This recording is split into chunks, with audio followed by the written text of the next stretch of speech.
was your parents' big worry about you growing up? Well, Mom just wanted me to make it to 22. She said when I turned 22, like her job was done, I was alive. What was your college major? Football. That she's got them windows rolled down and Tom Petty's on. She's singing along.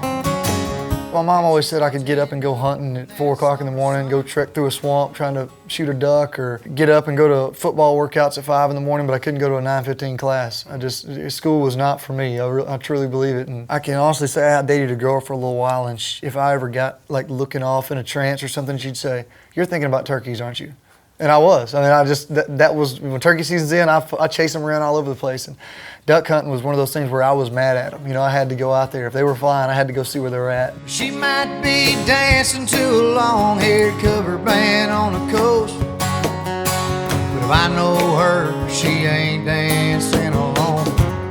My mom was like the Mamas and the Papas, like Fleetwood Mac, that kind of stuff. And I think the first Marshall Tucker Band CD I ever heard was in her car, so that was definitely an influence. And Pop was like the band. First time I heard The Weight, you know, I just fell in love with the band, and he was big on that. And I remember he had an 8-track of John Anderson, Just a Swingin', that I used to dance to as a kid. There's a lot of videos of that. I'm sure will surface as my career continues. But my granddaddy Buford was the country guy. You know, he was really into like Merle Haggard, Roy Acuff, Hank Williams, and it was way before my time, but that was what I learned to play. And I never sang when I was playing guitar until my granddaddy started kind of pushing me, and me and him would sit around and he'd fiddle on the harmonica a little bit, and that was where I got my traditional roots, I guess, is from him. There was this girl, drink in her hand, shoot me and let's get into trouble grand. I don't know that there was ever a conversation about me really doing music. You know, it was me just writing songs, you know, and putting out music. I got tired of playing the same cover, so I'd make a song up, you know, and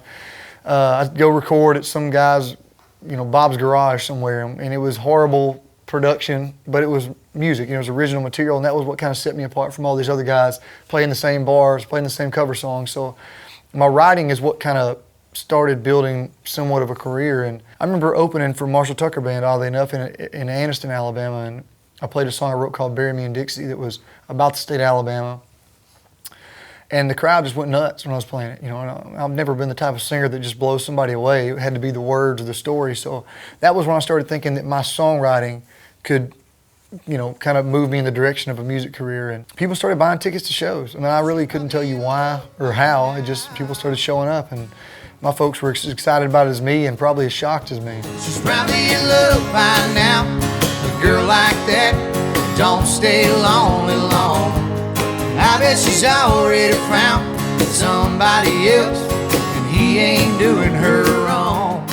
So I wrote In Love by Now with Brett Akins, Ben Hayslip, and Marv Green, which, knowing, you know, what era they came from, I remember saying, I want to write something like 2 Dozen Roses by Shenandoah, just a 90s country song, and they all started fumbling for guitars, you know. And I had the idea In Love by Now, you know, and it was about a girl that was probably a little too good for me, that I didn't act right, and she, you know, she went on her own way, and I probably had those thoughts of maybe calling her or texting her one night or something, and thought, well, she's probably found somebody else. A girl like that, she, you know, she's not going to stay lonely long, and that was the thought. And you know, the guys are great songwriters, great melodies, and it was an easy write. It was one of those that just kind of flew off the page as far as the lyrics. You know, after we wrote it, of course the label gets to hear it, but I always play songs out, and I'd play it in little guitar pools and radio shows, and people really seemed to like that song. And that's kind of how I judged it.